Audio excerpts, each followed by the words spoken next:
লাশ উঠে পুরা দেওয়া তার কী শাস্তি হইতে পারে এটা আপনি বুঝেন না? শাস্তি দিবে কেনা? এরকম লোক আছে বাংলাদেশে। আমার দৃষ্টিতে একটা লাশ উঠে পুরা দেওয়া যে লাশই হোক না কেন, তার অপরাধ যে কী পরিমাণ হইতে পারে, ওনার ফাঁসি হইতে পারে। বাস্তবে দেখেছি, সাক্ষাৎ হচ্ছে এই পরিমাণে।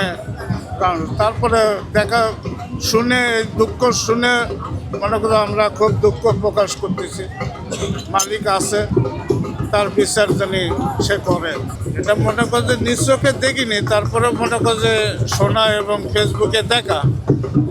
তবে সে একজন পাগল, সে একজন আল্লাহর প্রিয়ত পাগল। হ্যাঁ, তবে পাগলকে তুলে তাকে মারা এটা ঠিক হয়নি। হ্যাঁ, এর জন্য মালিক একজন আছে, সে বিচার করবে। এবং আমি চাই যারা এই কাজটা করছে তাদের বিচার হোক, তারা যেন সম্পূর্ণ ধরা পড়ে, তাদের যেন বিচার হয়।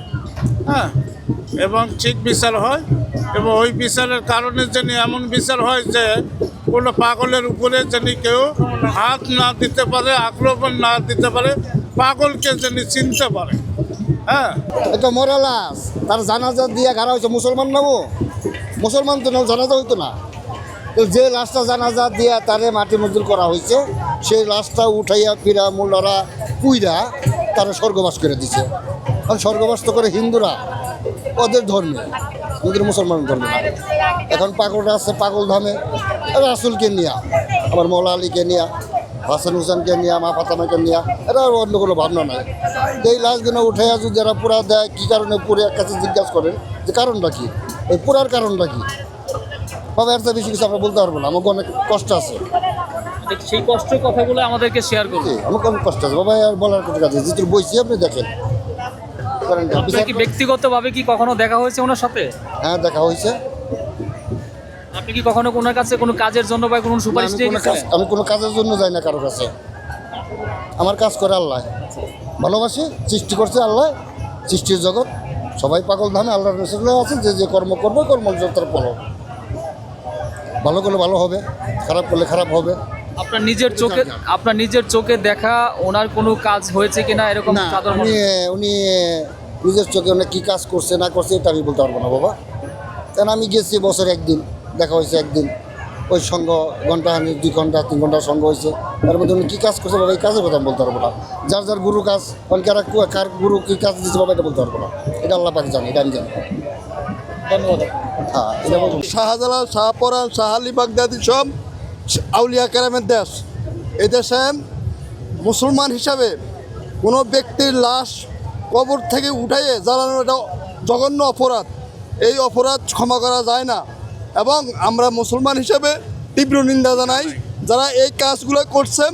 যদি তার কোনো অপরাধ থাকতো, দুনিয়া থাকা অবস্থায় তার বিচার করা সম্ভব হইতো। মৃত্যুর 2 মাস পরে কেন তার লাশ কবর থেকে উঠিয়ে জ্বালিয়ে দেওয়া হয়েছে? যারা জ্বালিয়ে দেওয়া হয়েছে আমি মনে করি তারা বিধর্মী লোক, তারা মুসলমান না।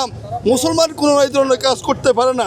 যদি কোনো ব্যক্তি অপরাধী হয়, সে দুনিয়া থাকা অবস্থা তার জন্য মামলা হইতে পারে, হামলা হইতে পারে, সামাজিক বিচার হইতে পারে, তারা সংশোধন করতে পারে। কিন্তু তার মৃত্যু হওয়ার পরে 2 মাস পরে তার লাশকে কবর থেকে উঠে এইভাবে জ্বালিয়ে দেওয়া জঘন্য অপরাধ করছে। এই অপরাধের জন্য আমরা মুসলমানে তাদের বিচার দাবি করি।